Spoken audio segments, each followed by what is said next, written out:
খেজুর মিঠাই। খেজুর মিঠাই কিন্তু খেজুর দিয়ে তৈরি নয়।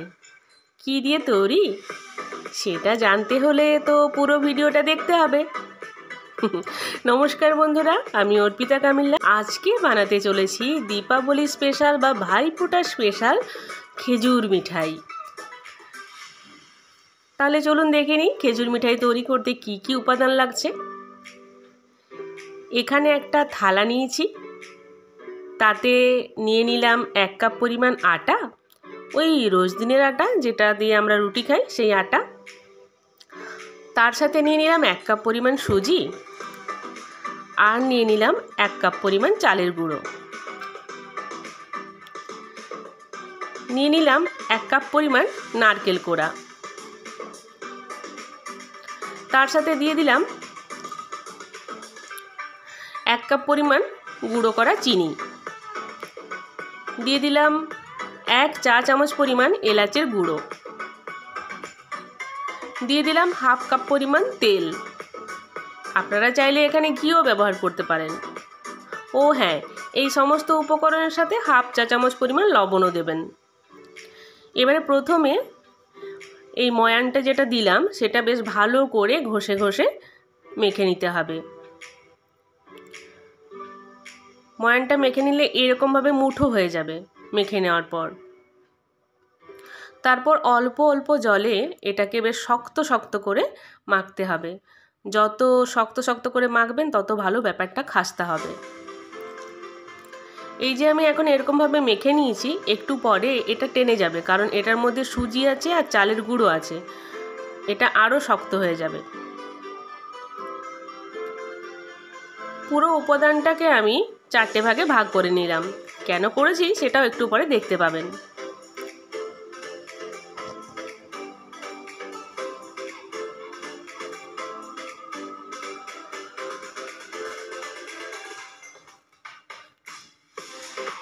এই যে ডোগুলো তৈরি করেছি এগুলো একটুখানি ঢাকা দিয়ে রাখলে খুব ভালো হবে। আমি ঢাকা দিয়ে রেখেছিলাম।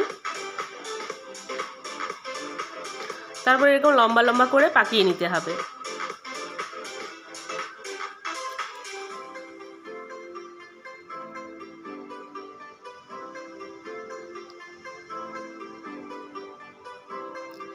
এবার দুপাশ থেকে একটুখানি কেটে বাদ দিয়ে দেব দুপাশেরগুলো, আর মাঝখানটা এরকমভাবে কেটে নেব। দেখুন বন্ধুরা, এটার মধ্যে কিন্তু আমি কোনো রকম বেকিং পাউডার বা বেকিং সোডা কিছু দিইনি, কিন্তু তবুও এটা দারুণ খাস্তা হবে। সেটার কায়দাটাও আমি বলে দেব। আপনারা ভিডিওটি শেষে দেখতে পাবেন এটা কতটা পরিমাণ খাস্তা হয়েছে। আর যেহেতু উপাদানগুলো যেগুলো পড়ছে সেগুলো তো আপনারা দেখতেই পেলেন, তাহলে ব্যাপারটা কত টেস্টি হবে সেটাও বুঝতে পারছেন। এই দেখুন, দুপাশটা এরকমভাবে একটু একটু মানে শেপ নিয়ে নিলে বেশ সুন্দর দেখতে লাগবে।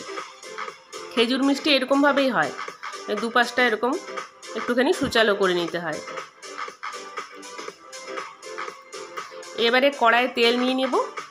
বেশ দরাজ হাতে তেল নিয়ে নিতে হবে অনেকটা পরিমাণ, যাতে ডুবো তেলে এগুলো ভাজবো। আর প্রথমে একটুখানি যখন মিডিয়াম হিট হবে তখন একটুখানি দিয়ে দেখে নেবো যে ব্যাপারগুলো ভেসে উঠছে নাকি আর কি। তারপর ওই মিডিয়াম হিটে এইগুলোকে অনেকক্ষণ ধরে ভেজে নিতে হবে। হালকা হাতে নাড়াচাড়া করতে হবে যাতে ভেঙে না যায়। আর বেশ লাল লাল লাল লাল যখন হবে তখন তুলে নিতে হবে।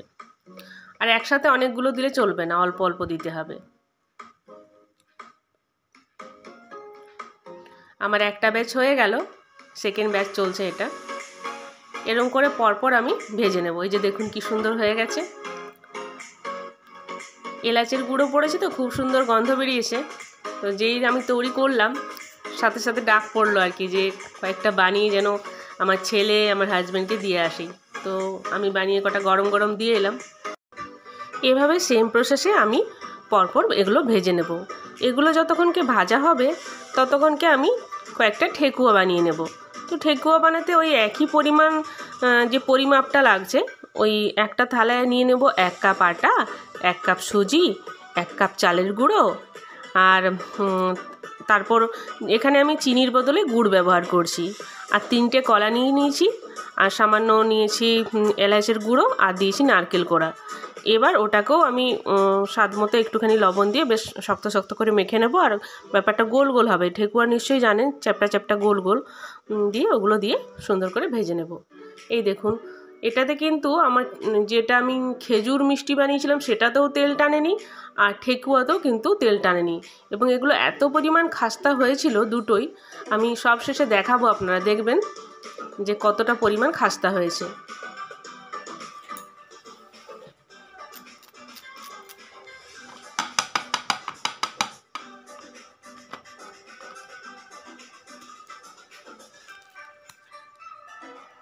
এই দেখুন, হাতে যখন নিচ্ছি এটা পুরো গুঁড়ো হয়ে যাচ্ছে, এটা মুখে দিলেই মিলিয়ে যাবে, আর ওপরে এরকম খাস্তা হয়েছে। তৈরি করুন এই খেজুর মিষ্টি আর বাড়ি সবাইকে চমকে দিন। আর ঠেকুয়াটাও বানাবেন, সামনেই তো ছট পুজো আসছে।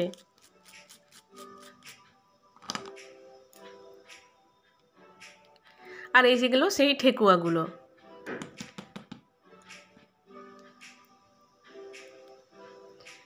ভেতরটা দেখুন কি সুন্দর পুরোটাই হয়ে গেছে। যদি ভিডিওটি ভালো লেগে থাকে তাহলে লাইক, কমেন্ট, শেয়ার আর সাবস্ক্রাইব, আর সবাইকে বলে দিন আমার চ্যানেলটা সাবস্ক্রাইব করে দিতে।